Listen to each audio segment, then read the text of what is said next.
السلام علیکم محترم ناظرین و سامعین، ایک نئی ویڈیو کے ساتھ حاضر ہیں۔ امید کرتا ہوں کہ آپ سب خیریت سے ہوں گے۔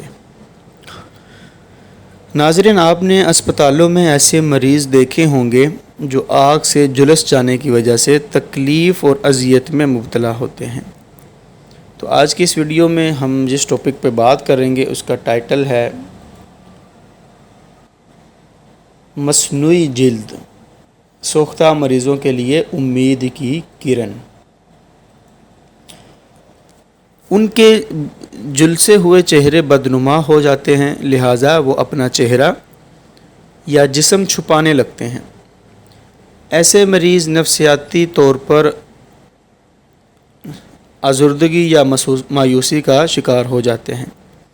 باوجود اس کے کہ موجودہ دور میں پلاسٹک سرجری نے کافی ترقی کر لی ہے اور یہ سوختہ یعنی آگ سے جھلسے ہوئے مریضوں کا علاج ہر آسانی سے ہو جاتا ہے، لیکن اس میں خرچہ بہت آتا ہے۔ اس لیے یہ وطن عزیز میں مریضوں کے لیے ایک خواب سا بن کر رہ گیا ہے۔ جن مریضوں کا مناسب علاج نہیں ہو پاتا وہ مجبوراً اپنی داغدار اور بدنما جلد کے ساتھ زندہ رہتے ہیں یا پھر زندگی سے ہاتھ دھو بیٹھتے ہیں۔ بہرحال آگ سے جھلسے ہوئے مریضوں کے لیے اب امید کی ایک کرن روشن ہوئی ہے کہ مقامی پاکستانی ڈاکٹروں اور سائنسدانوں نے یہ اعلان کیا ہے کہ وہ بڑے پیمانے پر ذاتی لیبارٹری میں مصنوعی جلد تیار کریں گے۔ اس معاملے میں پیش رفت ہوئی ہے کیونکہ اس سلسلے میں یونیورسٹی آف ہیلتھ سائنسز اور پاکستان کی دوا ساز ایسوسی ایشن کے درمیان ایک معاہدہ طے پا گیا ہے۔ پہلے ایسی مصنوعی جلد غیر ملک سے $900 یعنی 1,27,440 روپے فی انچ کے حساب سے درآمد کی جاتی تھی، لیکن اب اسی قسم کی انسانی جلد 1,000 روپے میں پاکستان ہی میں تیار ہو سکے گی۔ اس مصنوعی جلد سے بڑے پیمانے پر سوختہ مریض شفا یاب ہو سکیں گے۔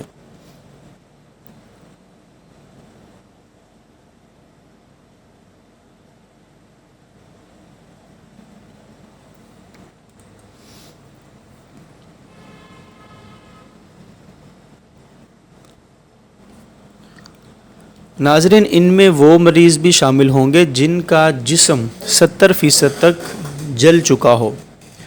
انسانی جلد کی جگہ مصنوعی جلد لگانے کا عمل پاکستان میں پہلی بار مقامی سطح پر 2015 میں شروع ہوا، تاہم یہ تجرباتی طور پر کیا گیا تھا۔ اب اس جلد کو وسیع پیمانے پر تیار کیا جا رہا ہے۔ اس سے مریضوں کی ایک بہت بڑی تعداد مستفید ہو سکے گی۔ یونیورسٹی آف ہیلتھ سائنس کے وائس چانسلر پروفیسر جاوید اکرام نے تفصیلات بتاتے ہوئے کہا کہ جل کر مرنے کی مختلف وجوہ ہوتی ہیں، جن میں مختلف قسم کے تعدیے، انفیکشن، خلیوں سے پانی کا اخراج اور متاثرہ شخص کے جسم سے معدنیات یعنی منرلز کا تیزی سے ضائع ہونا شامل ہے۔ انہوں نے مزید کہا کہ مریضوں کی شرح اموات اس بنا پر زیادہ ہوتی ہے کہ وہ 70% کے بجائے 90% تک جھلس چکے ہوتے ہیں۔ جب ہماری اپنی لیبارٹری میں مصنوعی جلد وسیع پیمانے پر تیار ہونے لگے گی تو متاثرہ افراد کی تکلیف 20% تک کم ہو جائے گی اور مریضوں کے بچنے کے امکانات بڑھ جائیں گے۔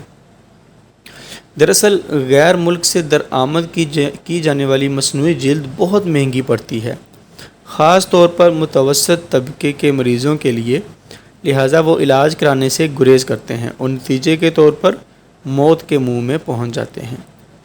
انہوں نے احمد پور شرقیہ میں تیل کے ٹینکر کے حادثے کو یاد کرتے ہوئے بتایا کہ اس حادثے میں بہت سی اموات صرف اس وجہ سے ہوئیں کیونکہ ہمارے اسپتالوں میں مصنوعی جلد بڑی تعداد میں دستیاب نہیں تھی۔ ہماری لیبارٹری میں تیار کردہ مصنوعی جلد ہر چند کے یورپ اور امریکہ سے درآمد شدہ جلد کے مقابلے میں نہایت سستی ہوگی، مگر اس کا معیار اسی جلد جیسا ہوگا۔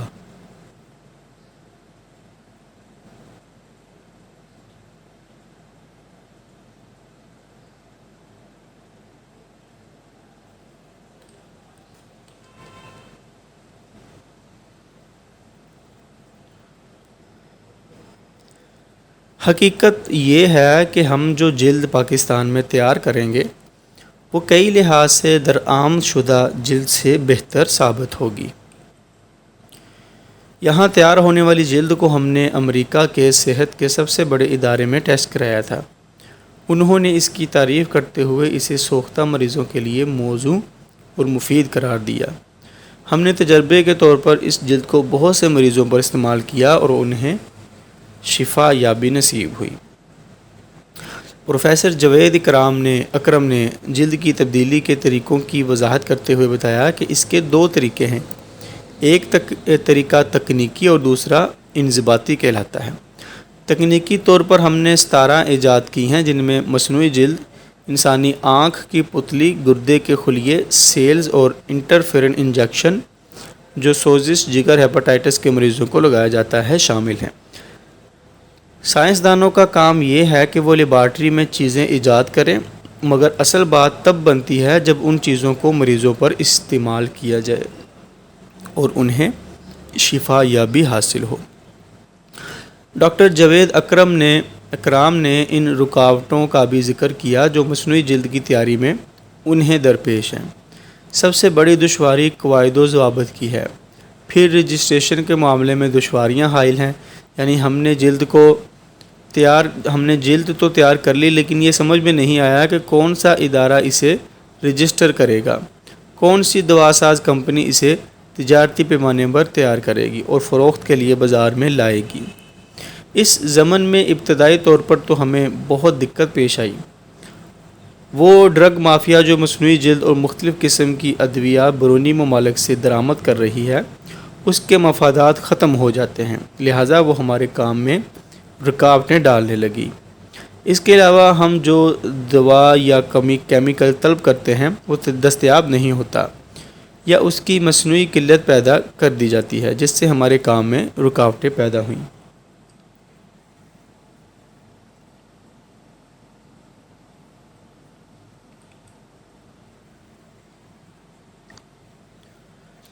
میں سپریم کورٹ آف پاکستان کا بہت شکر گزار ہوں کہ اس نے اس معاملے پر سموٹو ایکشن عدالتی اختیار کا وہ کوئی بدعنوانی دیکھے تو اس کے خلاف خود اقدام اٹھائے، یہ انتظار نہ کرے کہ کوئی دوسرا فرد دائر کرے اور ایک کمیٹی تشکیل دے دی کہ وہ معاملات کی نگرانی کرے۔ اسی عدالتی فیصلے سے ہمیں کامیابی ہوئی، ہم الجھنوں سے نجات پا گئے اور مصنوعی جلد تیار کرنی شروع کر دی۔ اس سے مریضوں کی شفا یابی کی راہ میں حائل رکاوٹیں دور ہو گئیں۔ ڈاکٹر جاوید اکرام اور ان کے ساتھیوں نے جو جلد تیار کی ہے وہ drug regulatory authority of Pakistan کو رجسٹر کرنے کے لیے بھیج دی ہے۔ امید ہے کہ اس کے مثبت نتائج نکلیں گے اور سوختہ مریضوں کا مسئلہ جلد حل ہو جائے گا۔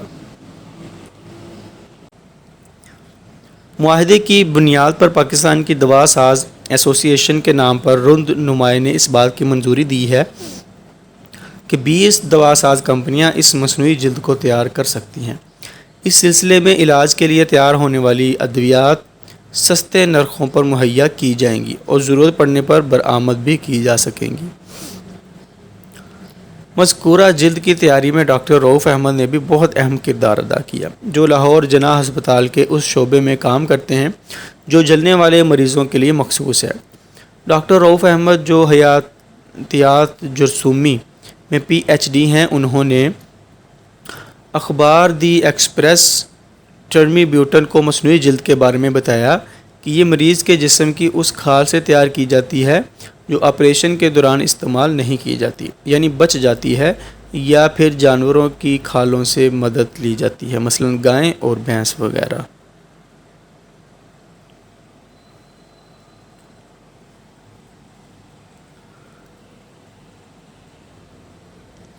پہلے مرحلے میں جلد کی اوپری تہہ کو کیمیائی اجزاء سے صاف کیا جاتا ہے، جسے طبی اصطلاح میں ڈی ایپیڈرملائزیشن کہتے ہیں۔ دوسرے مرحلے میں مریض کے جسم کا وہ حصہ جو متاثر ہو چکا ہوتا ہے اسے ڈی سیلولرائزیشن کہا جاتا ہے۔ مریض کو ان دونوں مراحل سے گزارنے کا صرف ایک ہی مقصد ہوتا ہے اور وہ یہ ہے کہ اس کی جلد کو وائرسوں سے بالکل پاک کر دیا جائے۔ تاکہ جسم کا مدافعاتی نظام نئی جلد کے ٹکڑوں کو قبول کر لے۔ تیسرے مرحلے میں استعمال کی جانے والی جلد کو جراثیم سے پاک کیا جاتا ہے۔ یہ سارے کام مشینوں سے کروائے جاتے ہیں۔ ڈاکٹر رؤوف احمد کے مطابق مصنوعی جلد کو ٹھوس حالت میں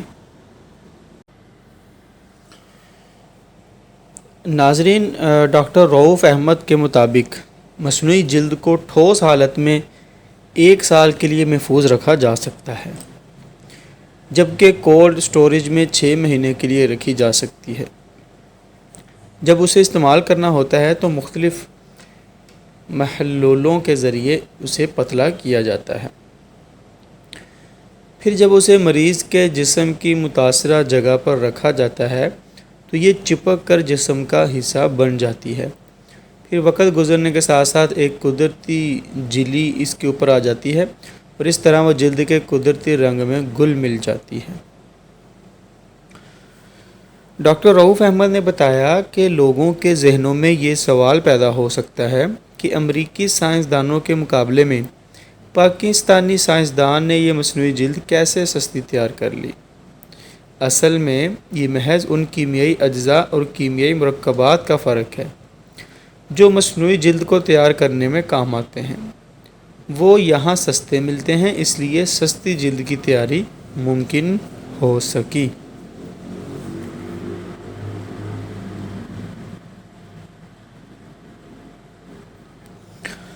ڈاکٹر رؤوف نے جلد سے متعلق تفصیل سے بتاتے ہوئے کہا کہ ہم 8 دنوں میں جلد کا ایک چھوٹا سا ٹکڑا تیار کر پاتے ہیں۔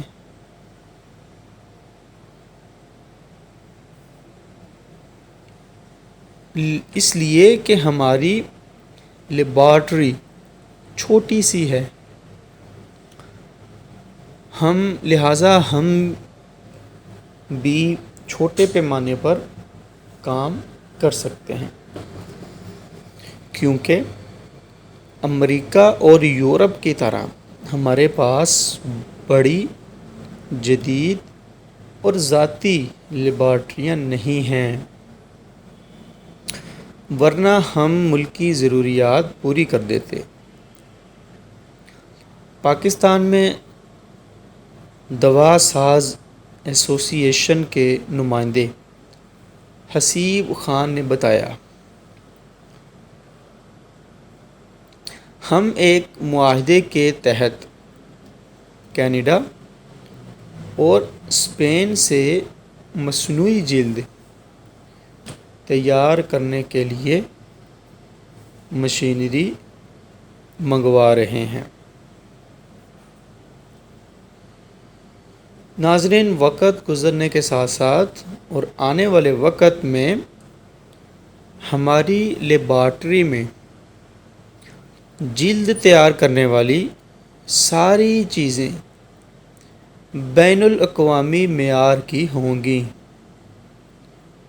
چاہے وہ آنکھ کی پتلی ہو یا گردے کے خلیے۔ ابھی یہ بتانا دشوار ہے کہ بڑے پیمانے پر مصنوعی جلد کب تک تیار ہو سکے گی، لیکن جب بھی ہوگی اس کی قیمت بے حد کم ہوگی۔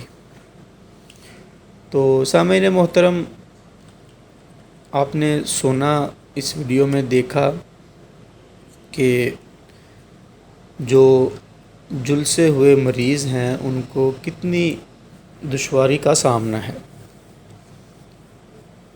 علاج اتنا مہنگا ہوتا ہے کہ وہ بیچارے علاج کرواتے نہیں اور موت کے منہ میں چلے جاتے ہیں، لیکن عنقریب یہ بہت ممکن ہوگا۔